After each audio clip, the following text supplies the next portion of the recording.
What's happening, people? Back with another reaction, back with some more Duran Duran. And in fact, I'm very excited. I just received my 2 CD special edition version of Rio. This has not only the original UK album, but it has a bonus section on the first disc, which includes several of the US album versions. I mentioned, I've been reacting to a couple songs from Rio from the vinyl copy I have, and it's the US version, so a couple of the tracks have a slightly altered sonic. So the first disc has the UK album as well as the US album versions of 4 of the tunes, and then a carnival mix of My Own Way. And then the second disc has the Manchester Square demo, demos, which were apparently recorded in August of '81. It then has some non-album singles and B-sides, and also some various versions and mixes. So I was talking to Izzy World earlier, and he was saying this is sort of the definitive version of Rio now. So very excited to go through it and maybe listen to a couple of the tunes that I was still yet to get to on the US version of the album, but I'll probably listen to the UK version now, so I don't know, maybe I'll get to them all eventually. But I'm very excited to have this because I'm going to go through the rest of the regular album, and then maybe we'll start going through some of these extra versions and B-sides and so on. So let me know if there's anything that I just mentioned that you particularly like to hear. Nevertheless, I'm going to try again to react to New Religion. So if you're seeing this, if you're hearing this, then I somehow have gotten it through the YouTube gatekeepers. But I already reacted to this tune on my version of the US album, the vinyl copy I have, and it got blocked, which is really crazy to me. I've been reacting to Duran Duran for a few weeks now, and never had a tune get blocked before. I mean, they're all copyright claim. That's fine. My channel's not monetized. I'm not. I'm just doing this because I love talking about music. But that song, for some reason, that video got blocked completely worldwide. So I'm gonna try to listen to it again. But because of what happened, I'm gonna stop the track at least once or twice just to kind of like, okay, YouTube, have I broken it up enough? So again, if you're seeing this, then apparently it worked. If not, I don't know what that will mean. If this gets blocked again, then perhaps, I'm just going to have to, I guess I can't react to that track. So, whatever, let's get to it. This is my second time trying to react to New Religion. Because I have now heard it once, I can tell you the one thing I took away when I listened to it before is that it has this really kind of funky groove to it. The bass playing stands out particularly to me on the tune, or stood out to me on the tune when I did the reaction before. So yeah, on a second listen, maybe it'll hit me a little bit different. Maybe I'll catch a little bit more of the lyrics, because I'll be honest, there were a couple lines where I maybe thought he was suggesting that, people are interacting with processes or cultural artifacts or forms that are not necessarily religious in nature, but they are behaving toward them as if they were religious iconography or so on. But again, there were a couple lines that I maybe picked up a few words from, so that was more of just a working sketch. So I don't know if that has anything to do with the lyrics, but yeah, let's get to it. This is my second time to try to react to New Religion. As I said, maybe about halfway through, I'm just gonna have to pause it just to see if that will make the difference, but here we go.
really do hate doing this. I like doing it up front, but regardless, there were, like, number one, there was that sort of high sort of keyboard layer that, like I said, gave it a bit of mystery, gave it a bit of texture.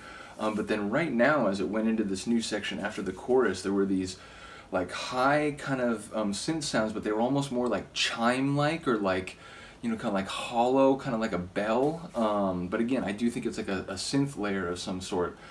So what amazes me, and you know, someone was commenting in relation to Careless Memories, in the way it sort of combined like a rock kind of raw sound with a sort of like more polished kind of synth pop sound. So it was very interesting the way those different elements came together in the same song. I feel it here less with the kind of new wave punk or post-punk feel, and more with kind of like a funk kind of a groove. So it's like if you mix like funk rock with synth pop. So yeah, it's interesting. Again, not only their different albums having different sort of overall musical flavors, not only an individual album having different flavors in terms of like one tune to the next, but even within the same song, it's like they can bring in a couple different genres, put them together, and then make something new out of them. So yeah, I absolutely love Careless Memories because of that, like I said, sort of like synthetic pop punk or punk pop sort of feel. And this again, it's like if you're combining sort of like deep sort of funk rock with a sort of synth pop sound. It's fascinating. So whatever, I hope YouTube can take mercy on us and let us listen to the rest of the song without interrupting it again. So here we go, the second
fervency for something which again might not be actually religious in character, but is being engage with in that manner.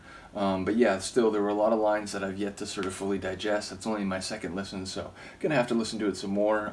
But again, if you're watching this, then I guess it got through.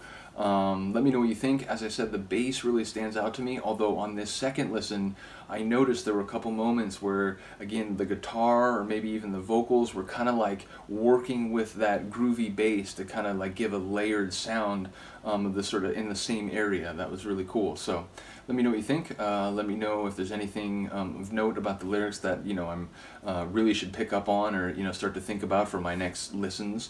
Yeah, like I said, I do try to, you know, imbibe and sort of digest the lyrics in the context of the song as much as possible before resorting to reading the liner notes, because as I keep saying, like, I feel like just the words on the page, it may only be part of the story that the band was trying to tell with those lyrics. So once again, shout out to Simon Le Bon. The more I come to listen to their songs, I really do enjoy their lyrics. I was listening, as I mentioned, to Careless Memories that just repeatedly earlier today and last night. And just, you know, some of the lines in that song about, like, you know, you've left, but it takes me a while to realize how black my eyes have become, and like the gun smoke in the room and so on. It's like, oh my God, like the wicked poetry of his lyrics is like really dawning on me. So yeah, big ups to Le Bon and the rest of the guys. Let me know what you think about this tune.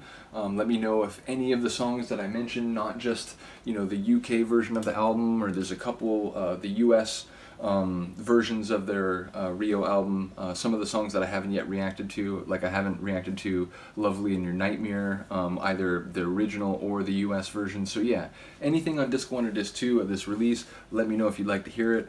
Once again, shout out to the band, shout out to this iconic album art, by the way. Easy World knows what I'm talking about, but no, you know, I had that record, but it didn't have any, like, you know, insert in it or whatever. But now I have a pristine copy of this album art that will go up on the collage that I continue to build here, so I'm very excited about that.